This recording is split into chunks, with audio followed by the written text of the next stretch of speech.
Pajak. Kita semua bayar pajak. Hal apa yang tidak berhubungan dengan pajak? Kita makan di restoran, kita bayar pajak. Kita beli handphone, pasti kena pajak. Kita beli skincare, Baju, jaket, celana, sepatu, tas, topi. sandal, bahkan dari hal sekecil memberi permen karet di minimarket pun, Kita juga membayar pajak.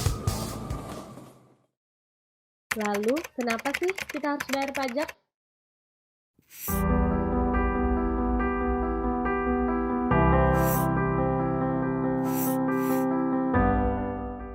pajak adalah kontribusi wajib kepada negara yang bersifat memaksa berdasarkan undang-undang, dengan tidak memberikan imbalan secara langsung dan digunakan untuk keperluan negara bagi sebesar-besarnya kemakmuran rakyat. Seperti kata Ibu Sri Mulyani, pajak seperti tulang punggung di tubuh manusia. Tulang punggung pada dasarnya memiliki peran penting untuk menopang tubuh agar semua organ dan bagian lainnya dapat berfungsi dengan baik. Kita tahu pajak berperan penting dalam roda pembangunan nasional. Dengan uang pajak, kita bisa menikmati berbagai fasilitas umum seperti jalan raya, rumah sakit, sekolah, jembatan, serta fasilitas umum lainnya.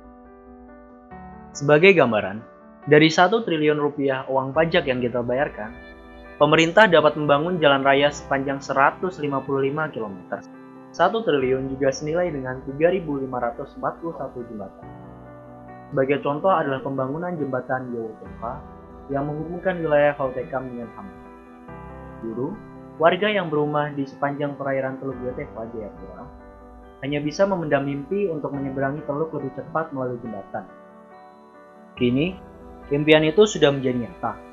Jembatan Yotefa membentang megah dan indah di atas teluk, dan menjadi ikon baru Papua.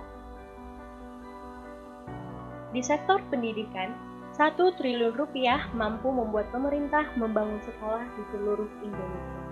Dana bantuan yang diberikan kepada sekolah-sekolah di daerah juga membantu memperbaiki fasilitas sekolah yang sudah tidak layak. Pembangunan sekolah ini membuat para pelajar dari berbagai wilayah di Indonesia dapat merasakan fasilitas pembelajaran yang mumpuni demi terciptanya sumber daya manusia yang berkualitas. Akan tetapi, pemerintah telah menetapkan COVID-19 sebagai jenis penyakit dengan faktor risiko yang menimbulkan kedaruratan kesehatan masyarakat. Dan oleh karenanya, pemerintah menetapkan status kedaruratan kesehatan masyarakat.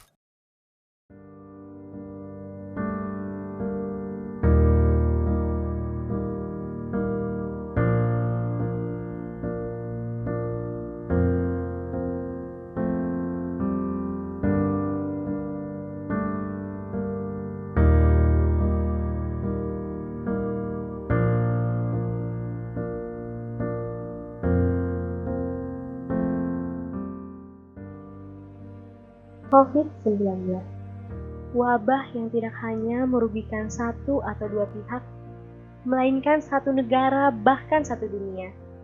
Gempuran dampak pandemi COVID-19 telah menyerang berbagai sendi kehidupan dan lapisan masyarakat. Tidak hanya bidang kesehatan, efek pandemi juga merambah ke bidang ekonomi, sosial, hingga pariwisata. Perekonomian Indonesia ikut melemah. Berbagai sektor, mulai dari sektor industri hingga UMKM, banyak mengalami gulung tikar. Tak sedikit karyawan yang mengalami PHK karena perusahaan yang tidak mampu membayar mereka. Di awal pandemi, harga kebutuhan pokok cenderung naik, terutama produk kesehatan. Banyak masyarakat yang panik dalam menghadapi pandemi ini. Banyak kegiatan seperti menimbun barang-barang kebutuhan pokok menyebabkan harga pasar menjadi rusak.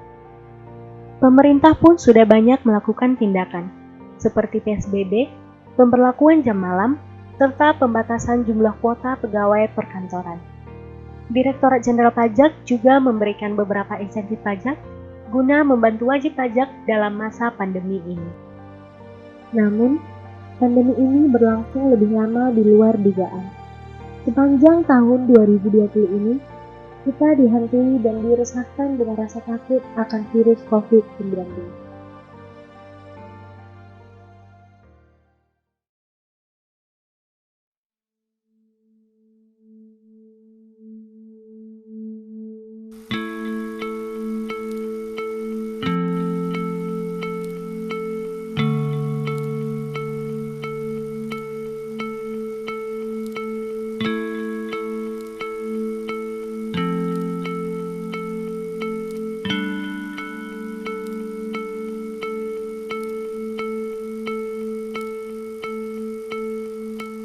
pemerintah sudah menerima 1,2 juta dosis vaksin COVID-19.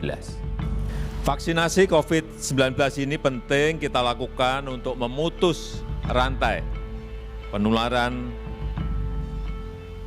virus corona ini dan memberikan perlindungan kesehatan kepada kita dan keselamatan, keamanan bagi kita semuanya, masyarakat Indonesia. Di awal tahun ini, keadaan Indonesia sudah lebih stabil. Fasilitas umum, sekolah, dan kantor layanan publik sudah mulai menjalankan aktivitas seperti biasa, dengan tetap memerhatikan protokol kesehatan. Indonesia bisa bertahan sepanjang masa pandemi ini, salah satunya adalah karena uang pajak yang dibayarkan oleh seluruh wajib pajak yang ada di Indonesia. Uang pajak tersebut sebagian besar dialokasikan untuk menangani pandemi COVID-19 yang terjadi baik di sektor kesehatan, keamanan, dan terutama untuk membantu perekonomian agar semakin produktif. Sudah saatnya kita bangkit dari keterpurukan akibat pandemi ini.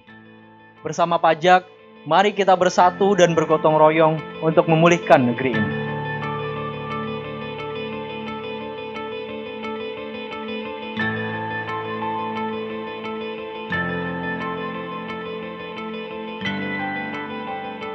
Pajak kuat, Indonesia maju.